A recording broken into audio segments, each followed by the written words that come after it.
Bang Ciko, minggu ini hujan itu menyebabkan dalam tanda kutip ya kekacauan yang luar biasa di Jakarta, apalagi lalu lintas hari ini. Bagaimana Pemprov merespons situasi Jakarta belakangan ini, Bang Ciko?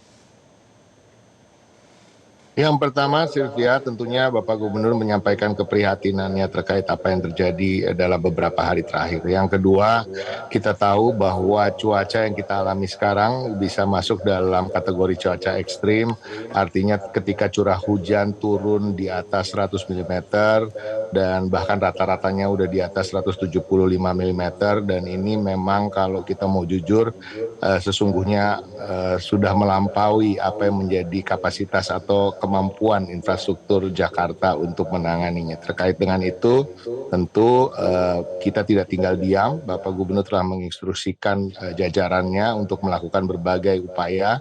Kalau kita bicara terkait dengan modifikasi cuaca misalnya, ini terus dilakukan, bahkan hari ini dilakukan dua kali, yang artinya curah hujannya begitu hebat sehingga kita ketika melakukan modifikasi cuaca hanya bisa menurunkan intensitas itu antara 20-30%. Dan bayangkan bila tidak dilakukan modifikasi cuaca bagaimana situasi hari ini. Dan yang kedua tentunya Dinas Sumber Daya Air terus melakukan segala upaya yang sesuai dengan kompetensi mereka terkait dengan pompa air yang kita siagakan dan kita operasikan.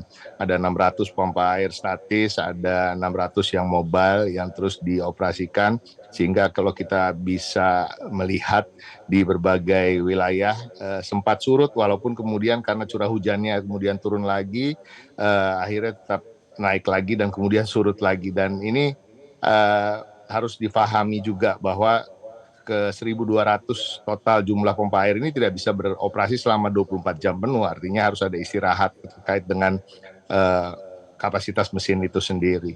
Dan selain itu tentu semua jajaran seperti Dinas Perhubungan yang kemudian tentunya harus mengatur arus lalu lintas yang menjadi macet akibat dari genangan-genangan yang terjadi, dan juga dinas-dinas lain termasuk Satpol PP misalnya hari ini mengerahkan kendaraan-kendaraan truknya untuk Oke. kemudian mengangkut siswa pulang sekolah ketika sekolahnya itu akses keluar masuknya itu tergenang oleh banjir yang tidak bisa dilalui oleh kendaraan pribadi. Begitu juga orang-orang yang bekerja.